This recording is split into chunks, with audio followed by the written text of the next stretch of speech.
traveling, list everything in the truck. If you see anybody there, you can talk to them and see it. I didn't know then until she got one anyway, no, until it went on the agenda. I knew she was going to.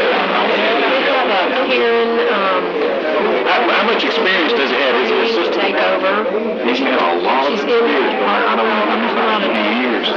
She's very good. You're not. They were, and it's not a new position, they were oversight. So. What's say? What do you say? Forest? I'm in training. Full house tonight. Yeah. Good to see you tonight. Stay away from it.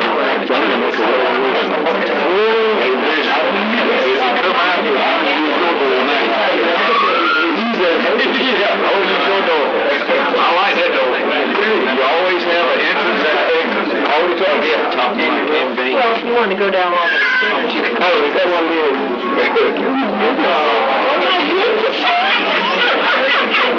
Feeling, did you make it to the doctor today?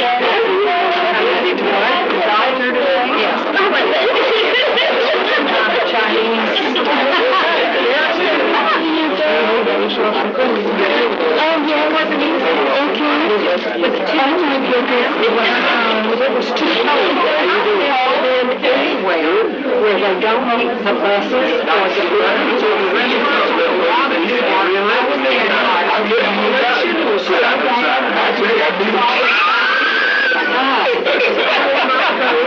I would need them tired. I said, I'm impressed, man. I just got you figured out. I gotta put you a little harder to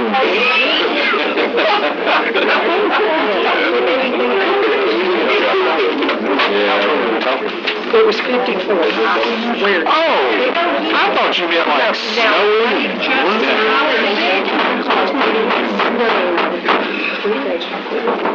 Good afternoon, everyone. This is Board of Education. I'd like to call this meeting to order at this time. It's March 19th at 6 o'clock. And we got a special agenda going on there. At this time, I'll turn it over to Judge David Leach.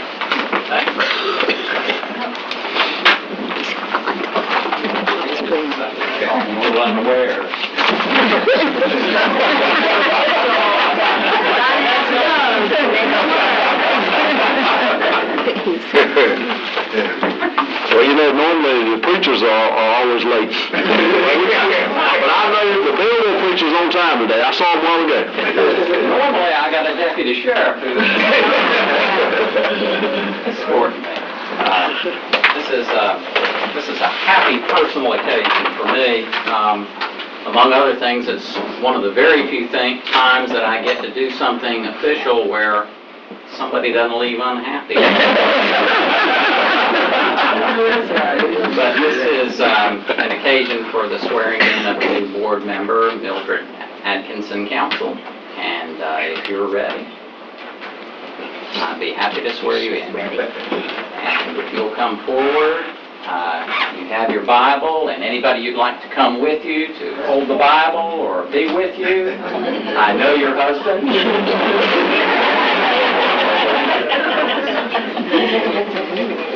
And also, first my son. You want to come up there? Anybody you'd like? My pastor is here, Bishop James Tripp.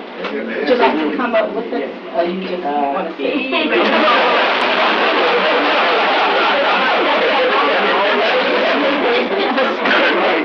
That's a true Baptist.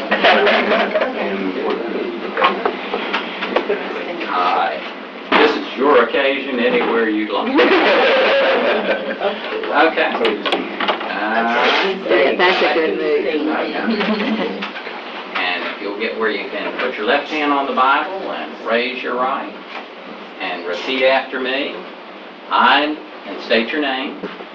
I, Mildred Atkinson Council, Do solemnly swear do solemnly swear that I will support and maintain that I will support and maintain the Constitution and laws the Constitution and laws of the United States of the United States and the Constitution and laws and the Constitution and laws of North Carolina, of North Carolina, not inconsistent therewith, not inconsistent therewith, and that I will faithfully and that I will faithfully discharge the duties discharge the duties of my office of my office as member as member of the Pitt County Board of Education.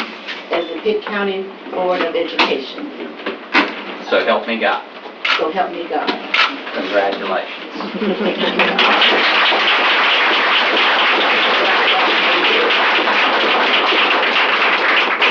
And now, you'll sign right there.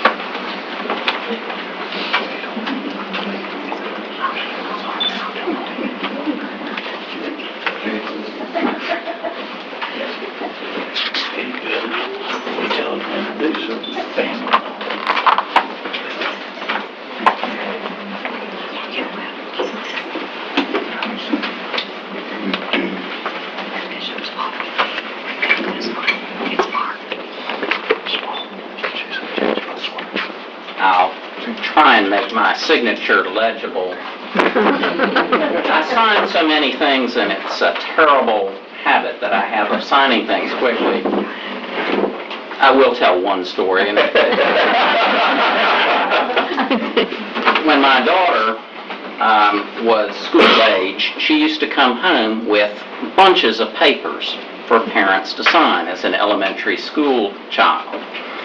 And I wanted to make sure that the schools would see that I was an involved parent, so my wife Betsy and Betsy would sign about half of them, and I'd sign about half of them. One day she comes home with a disciplinary note, which was not good, and I signed it and sent it back. And that night she came home in tears because her teacher had accused her of forging my name because it was legible. And with that, I'll leave you.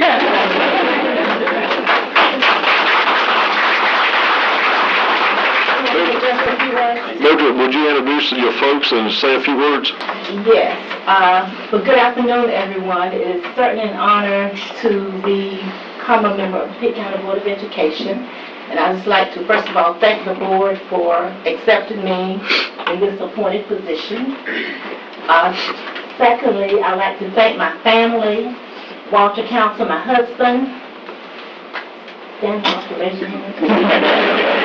my son Baker, who is closest to me, and of course, he's supported me all these years, so I know he's going to continue to do it now. I also like to thank all the rest of you that are here, my pastors here from Holly Hill Original Free Will Baptist Church, Bishop James E. Tripp, and all my various networks are here tonight. I have a girlfriend and a college classmate to come all the way from Raleigh, Denton area, Evelyn Lane Sanders.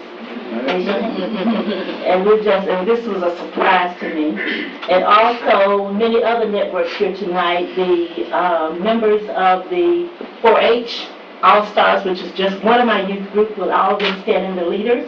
Our president, Sonova Baldwin. She's a senior at South Central High School. Awesome. So we're happy to see her, and our other leaders, raise your hand, Ms. Wills and Ms. Reed, and some of the other young people that's part of the group. Okay, and then the Eastern North Carolina Regional Association of Black Social Workers is represented tonight. Okay. And also the Shaw University alumni. And also, I teach for Shaw University here in Greenville. We have a CAPE Center, and I teach a class called Social Work Practice with Organizations and Communities. So we have representatives of that class here as well. Could you raise your hand? We'll have one here in the front. So we take that comment, and then you say the whole tonight. This is organization works in our community. And then I have so many other friends here tonight. So with all the other friends that I didn't mention, just stand. They come from all other kinds of networks. Just stand up. And my family, my brother-in-law Thomas over there, and a high school classmate. Oh my goodness. Class of 1967 superintendent from Gulfport Union. All my networks are here tonight, and we just thank all of you for coming out, supporting me, and you know I'm going to need your help in the future, so when I start trying for your help, you know, these are some of the people, just a few that will be here to support me. And I'd just like to again say we wish you well, and we just thank all of you for being a part of this real special occasion for me this evening. And one of the ladies that's sitting right there, Miss Jordan, was in my church yesterday advertising this. So that was real special. So she shouted a while and then she talked about me a while. Thank you so much. And also I received a very special proclamation this evening from the Raleigh alumni chapter of the Swing by Swing Social Fellowship, which I'm a member of. That's a social group that does a lot of community service, and I've been a part of them since 1978. So it's been really good to hear from them. Thank you. Thank you.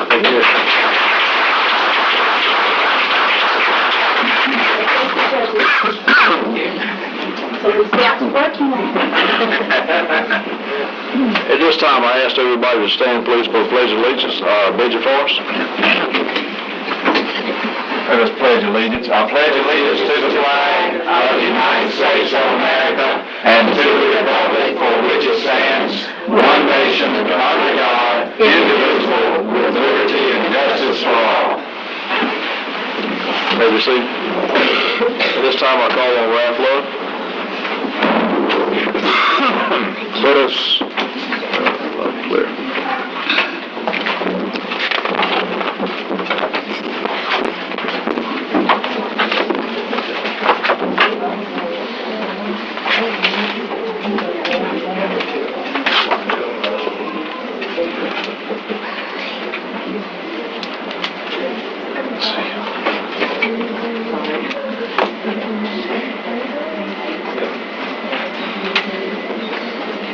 High school classmate.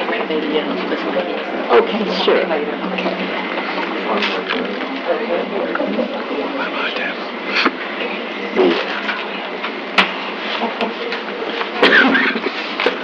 Okay, Ralph. Let us bow in a moment of silence for the entire school system.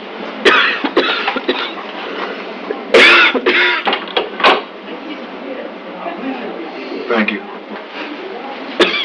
At this time, routine business, adjustments to the agenda.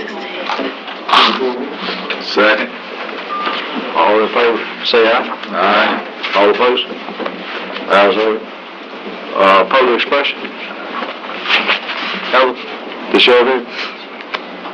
Okay. Consent items. Do I hear a motion on consent items? Do that. So moved. Second. Any discussion? If not, all in favor say aye. Aye. All opposed? Michael Cowler and Benji Forrest. Yes, I'm going to ask Michael to come forward this time. Good evening. Lead our discussion.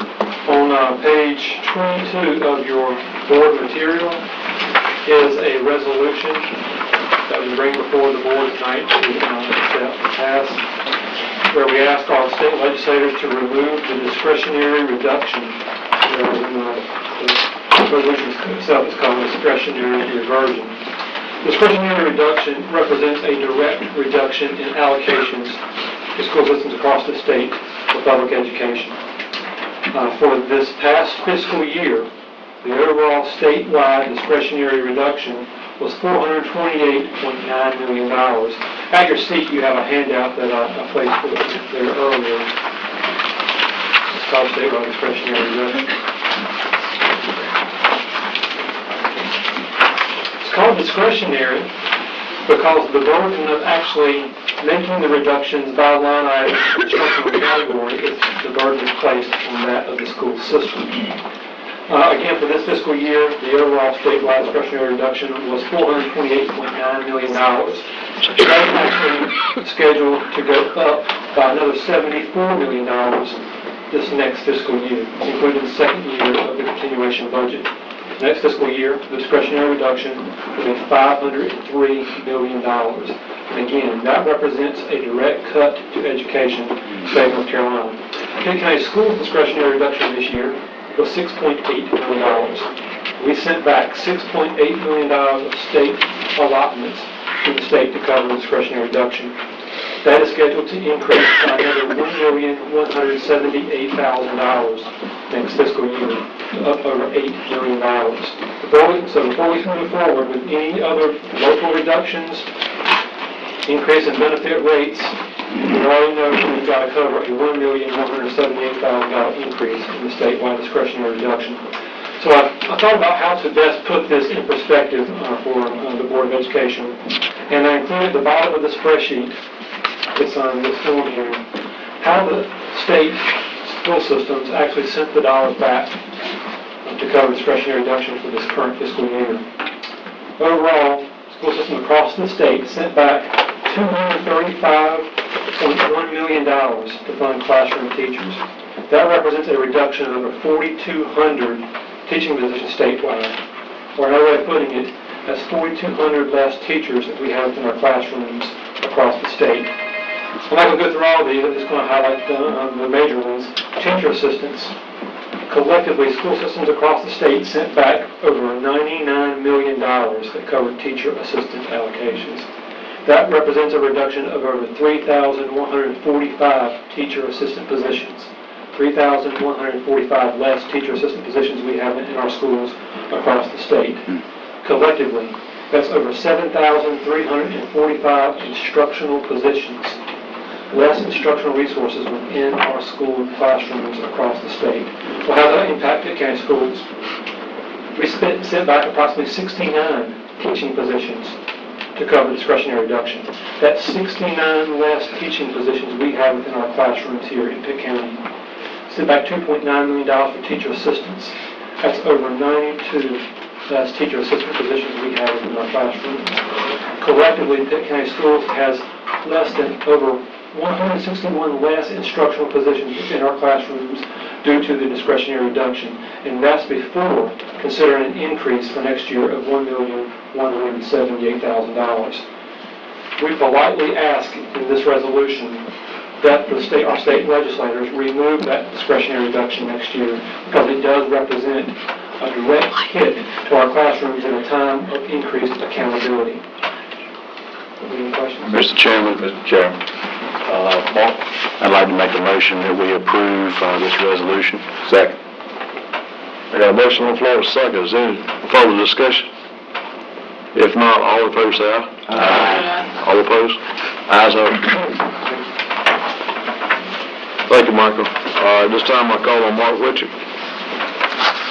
Ms. Olmstead will come forward and give us the EPS and the SACS information about the upcoming visit. Thank you. Good evening. Good evening. You're welcome. Thank you. Education Program and Services Update. We met as a board committee on March the 1st. We had two major pieces of items on the agenda that we spoke about. The first was adjusting two of our procedures in our board policies and procedures to match some adjustments that the state board had made in their policies. The state board had adjusted its policy and updated it, policy number GCSM-001 in December of 2010, which amended their policy for allowing middle school students to enroll in high school language, mathematics, science, social studies, or English 1 and receive credit toward graduation. We had not adjusted our procedures to match that. We still had in our procedures that it was just high school second language and mathematics. So we discussed quite a bit between Mr. Wichert and Ms. Kamitz and the rest of the board members there about what we should include in our procedure, and it was unanimously decided that we would include and permit for Pitt County in procedure 9.03-P that middle school students enrolled in high school second language, high school math, high school science, high school social studies to receive credit toward graduation. We deliberately took out the English 1, and part of the discussion was about teacher allotments. First of all, just having teachers in the middle school that could teach English 1, but then also there's no allowance in the policy for, if a student takes Algebra 1 in middle school, then those scores go to the high school as the Algebra 1. If they take English 1 in middle school, that does not transfer to high school. So it basically creates a vacuum of your scores at the high school where it's rated as part of their accountability and stuff. So we kept that out.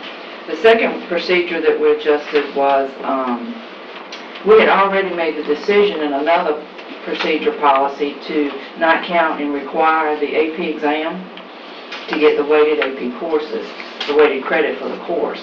They don't get the scores back, students don't get the AP exam scores back until July, and so it doesn't play into whether or not they pass the course, any kind of their grade in the course. It's strictly for receiving college credit.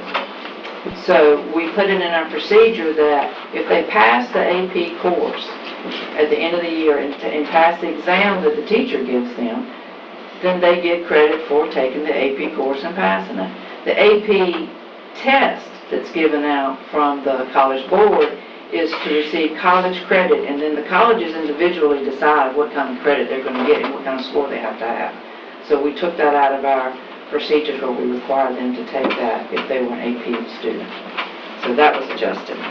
The second item that was on the agenda was a presentation from Sylvia Mazzeo that she received about the waiver that's going forward to the U.S. Department of Ed for our No Child Left Behind. And so she briefly covered the 4 principles of that. The first principle, or the first criteria that you have to seek the waiver, is that you have to have college and career-ready expectations. Well, the state met that with adopting the Common Core and Essential Standards that we've talked about before, as far as having a rigorous curriculum. The second principle that you have to meet is having a state differentiated recognition system for schools. And so they presented the 3 levels of schools that they're hoping that will be approved, which is you have schools that are priority schools, which are their percent proficiency as a composite is less than 50%, or if they're a school improvement, if they received a school improvement grant, then they're automatically a priority school. The second area of classification is focus schools. And focus schools are schools that have a gap in their subgroup performances larger than the state's gap. So the state right now has a 38.7 percentage point gap, and so we have schools that have a larger than 38.7% achievement gap. And so we talked about which schools those would be. And then they've also differentiated reward schools, and they designated what a reward school was. The third principle is effective instruction and leadership. That's where the state has adopted the new teacher evaluation model and the new principal evaluation model, and why they're pushing so fast in getting the teacher effectiveness out there. Because until they have that in place, they won't have met that principle. So that's why you're hearing about, scores having to be uploaded. How is a teacher going to be rated? How do we determine that they're effective? What scores are we going to be using? That's why all of this is being rolled out so fast, is because we're trying to meet the waiver requirements for those things. And then the fourth principle was duplication and unnecessary burden of paperwork. And we're not sure, but we think most of that is coming from the paperwork that's required for choice schools, busing, transportation, all the work that goes in behind the things that No Child Left Behind requires for that. So if the waiver goes in, then we discussed how we would not have to offer choice, and who would that affect. We discussed if the state does designate, like if a student is in a choice school now, and then this waiver goes through, do they get to stay in that school? If they do, we don't have to provide transportation. What about the student that if they have a second, like a kindergartner, all of a sudden from the same family, they don't get a choice in? What are we going to do about those? So we discussed a little bit about what would grandfather in, what would not, what would LEAs have to decide, what would the state have to decide. Of course, all this is still up in the air because the U.S. Education Department has to approve it first. And they have changed other states' proposals. They have come back and said your subgroups are too large and made them go to smaller subgroups like 30 or 20. So this is just a proposal. So we just kind of threw it out there to start talking about it. Sure. Mildred, did you have a question while ago? Yes, I had one regarding the AP The question is, how does the student verify that they've had the AP course if it's not required before they graduate for the school, for the college, I guess is what I'm trying to ask. Oh, I see what you're talking about. If they take the AP course, Right, and they okay, choose not to take the exam, okay, it's on their transcript, just like all the other courses they Okay. take. And their grade is on the transcript. okay, And their weighted GPA is counted in. okay, They just wouldn't receive, like if they take the AP exam course and score a certain amount, different colleges will award certain credits toward their Sure. college credit. Now, they still get all the high school credit, all the weighted credit, all those kind of things. They just won't, they're not seeking college credit out of it. And okay. some of our kids are not. Mhm. And what we found happened was when we required them to take the AP exam, if they weren't seeking college credit, they just sit there. And this is an expensive test. It is. And they really didn't care, because it didn't affect their high school transcript at all. Mhm. And it didn't affect their end of the year stuff, and nothing. So it was just, they saw it as a waste of their time. Okay. So now it is that we're still going to pay for it if you want to take it. But now they're taking it because they really are trying to get college credit. Exactly. And if they pass it like the college requires, then they get the college credit. All of them are going to get the high school credit. So that's the distinction. Okay, thank you. Does the system still pay for the First one and then half the second. still doing that?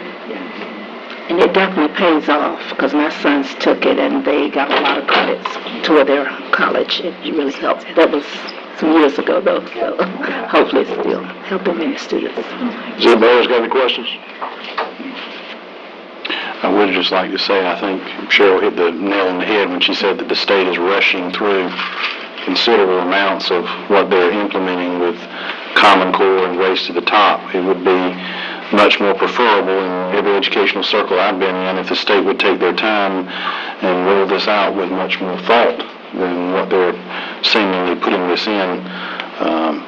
It's kind of upsetting to see how fast some of these things are being pushed when so much is at stake in terms of the state, the school district, and the individual teacher, principal, so on and so forth. So it's a little bit alarming with the speed that these things are being put into place for the sake of having something in place is problematic.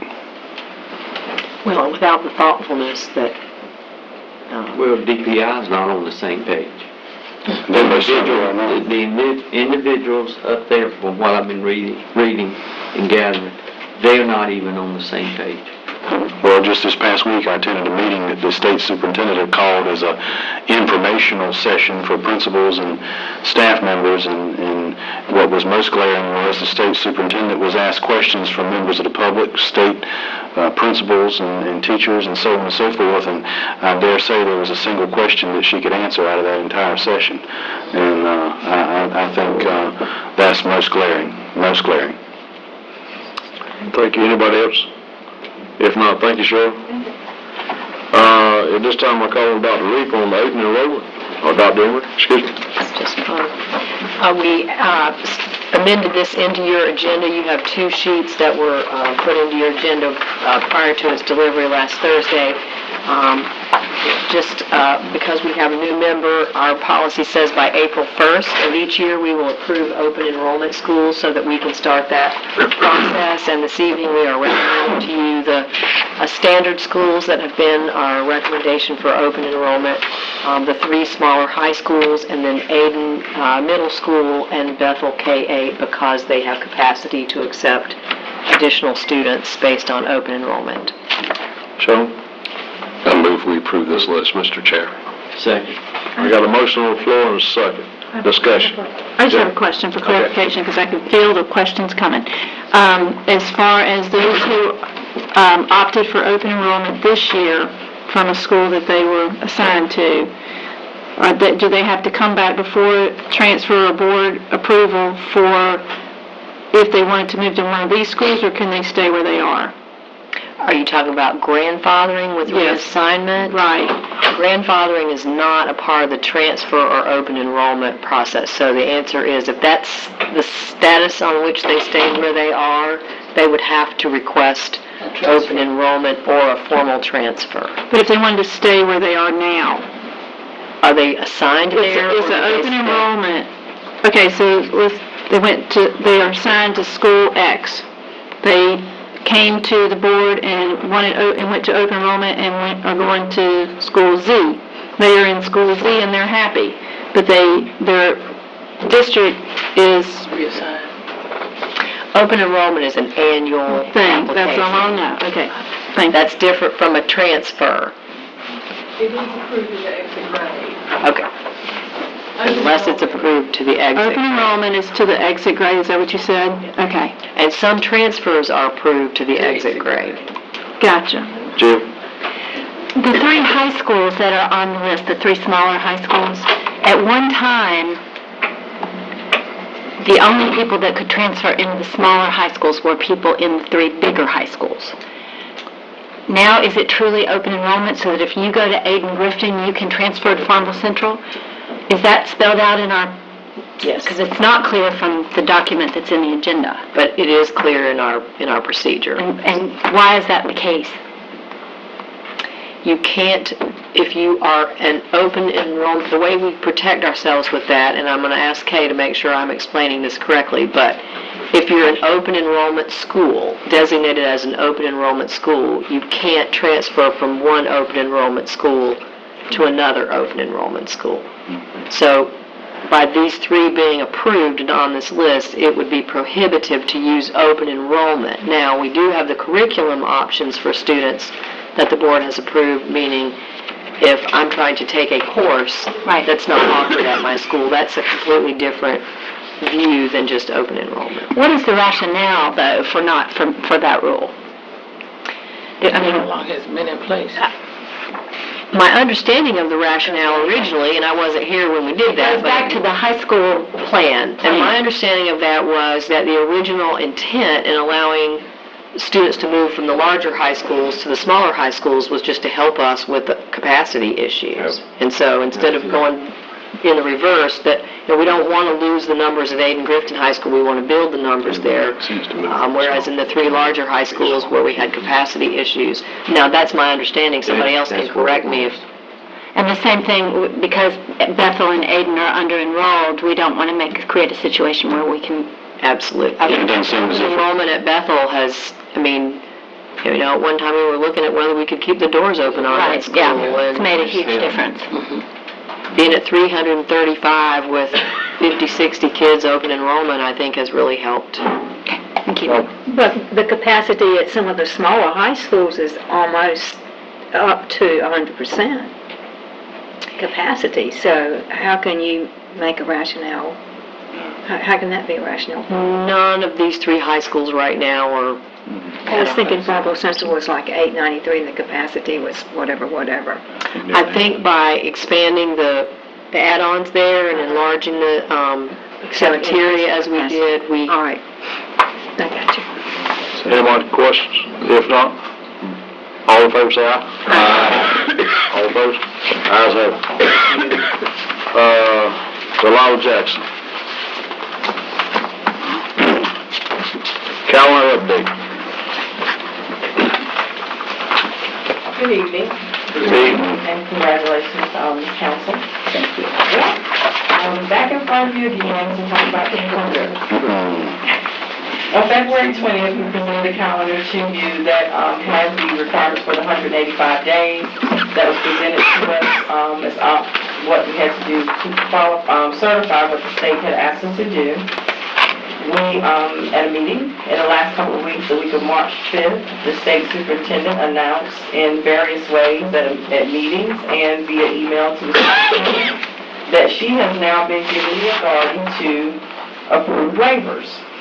On November 14th, we sent our waiver into the state to waive 4 of the 185 days to have 181 total school days.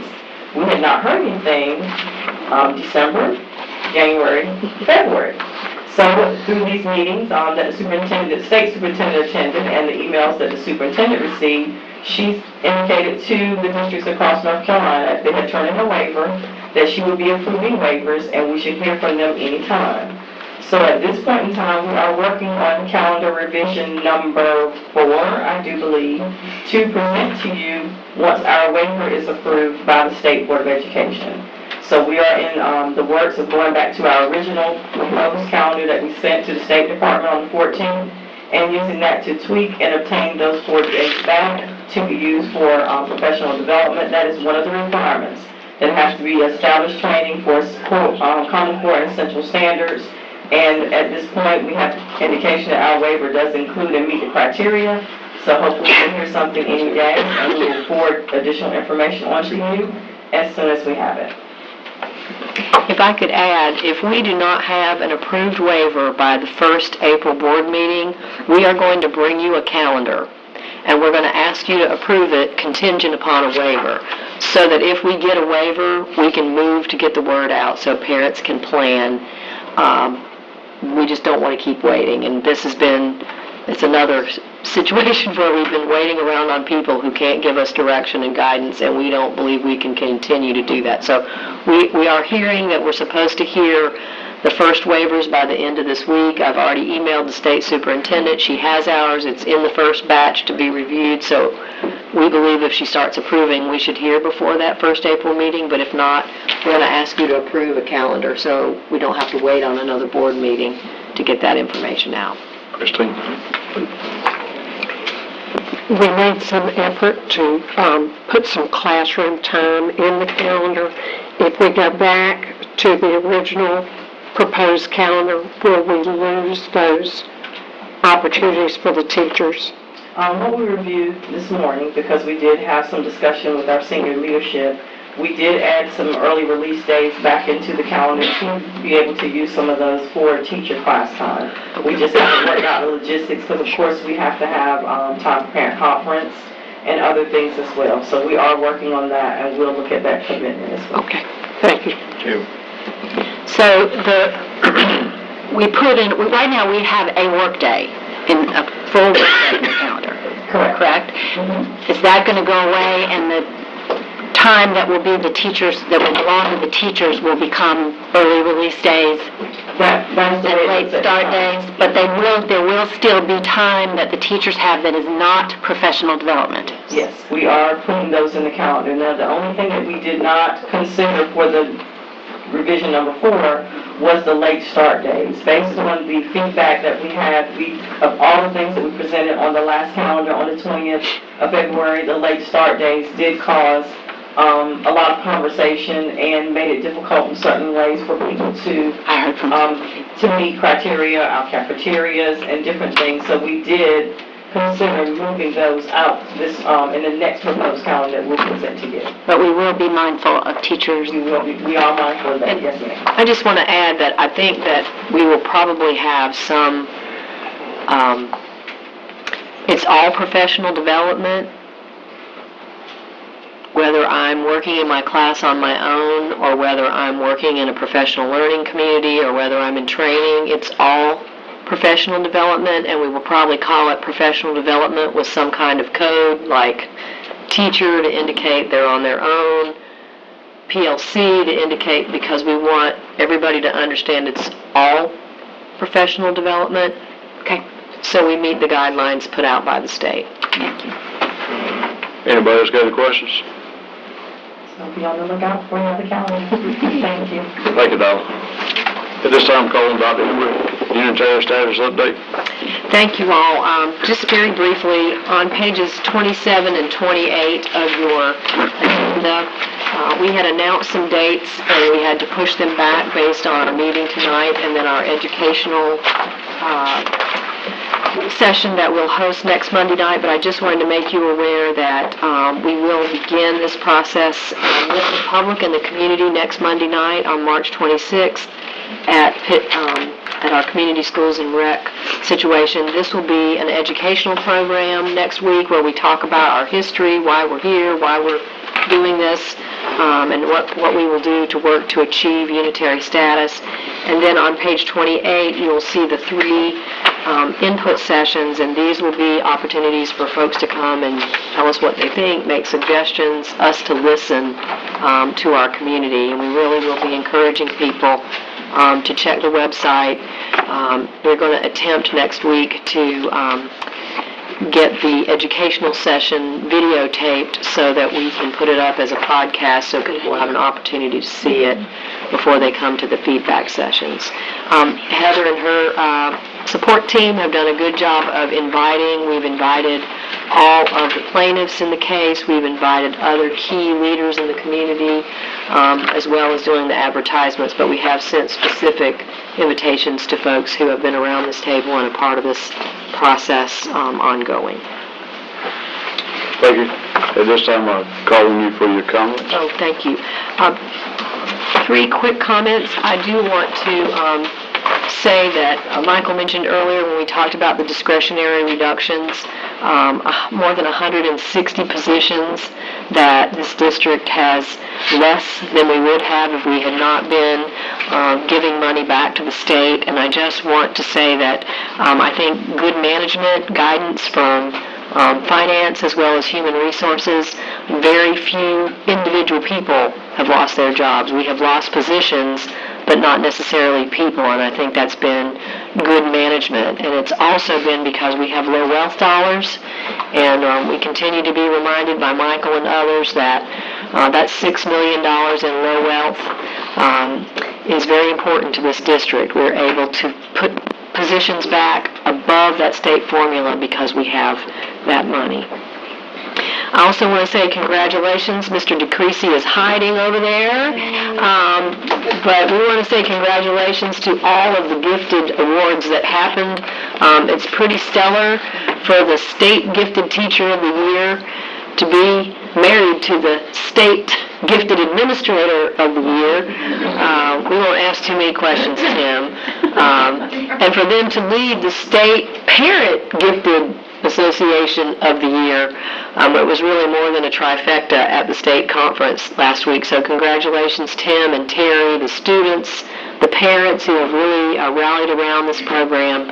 And we talk about low wealth dollars and how we spend them. I must brag and say we have 10.5 positions in this district for our gifted program we would not have if we didn't have those low wealth and local funds that we get from our county commissioners. So congratulations to all of you. This is really awesome.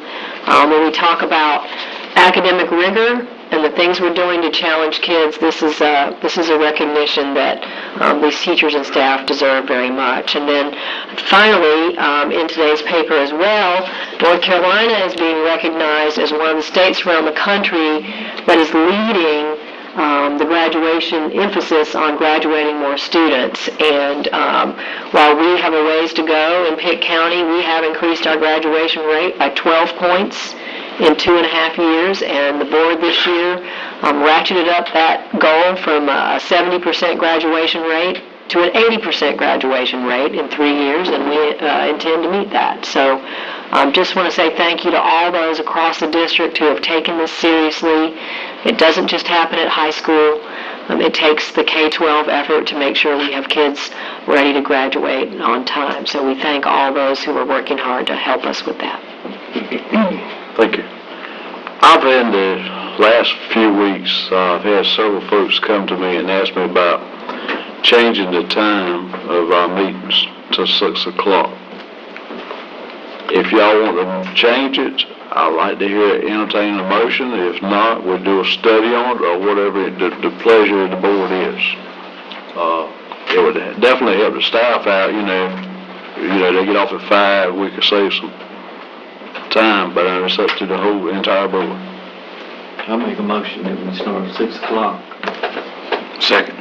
I got a motion and a second. Is in discussion. I'll be late. So you know. Okay.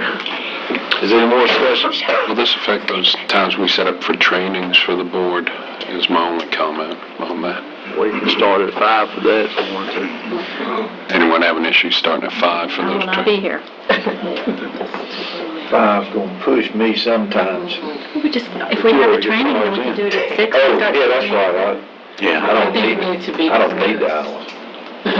I think it just needs to go back to be discussed, because we just changed the time one time already Okay. from prior to 7.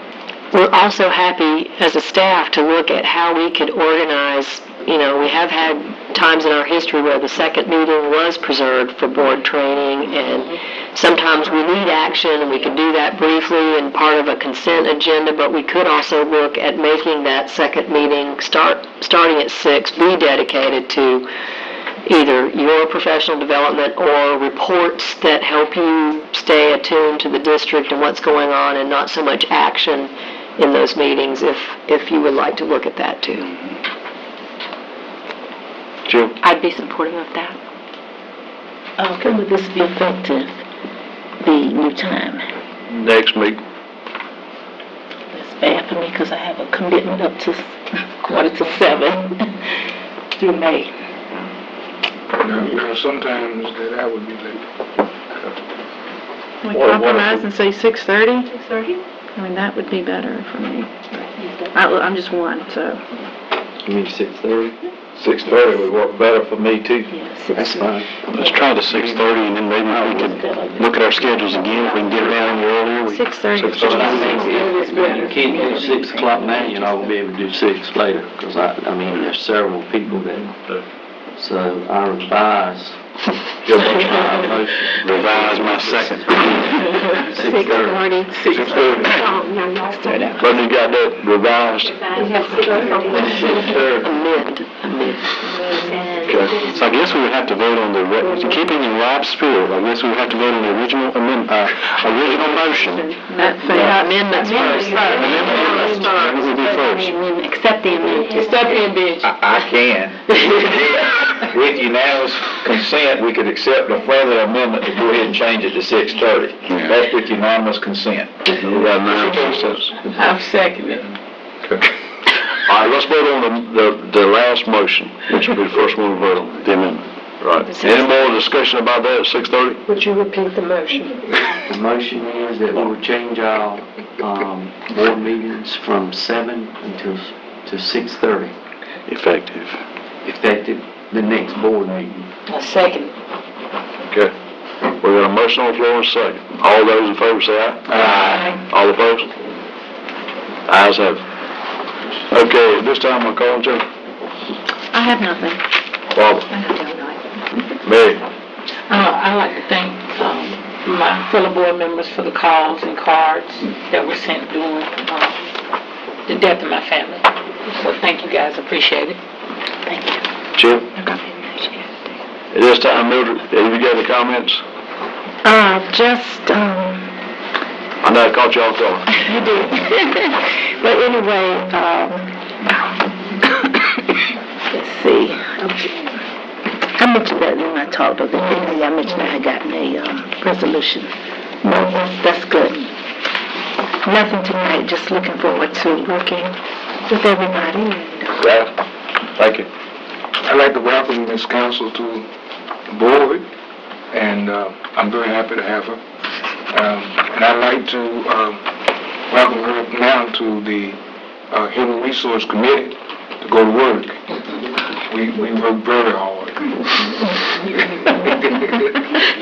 That's it. Worf? Mary, I didn't realize you had someone. I didn't either. I'm sorry to hear that. I just want you to know that we prayed for you and your family. Thank you, I didn't know. thank you. Mark? And I as well, I didn't realize it either. And same sentiments I'd like to echo. Yes, my sister-in-law died. Sorry to hear that. I was fortunate this past weekend to be able to attend a very good program at Ridgewood. It was a open house that they had with lots of activities and things for the small children at the elementary school level, and it was very well planned and put on. But I also don't want to miss an opportunity to thank the educators across Pitt County, the teachers, the teacher assistants, cafeteria workers, bus drivers, principals, central office staff for the hard work that they're doing.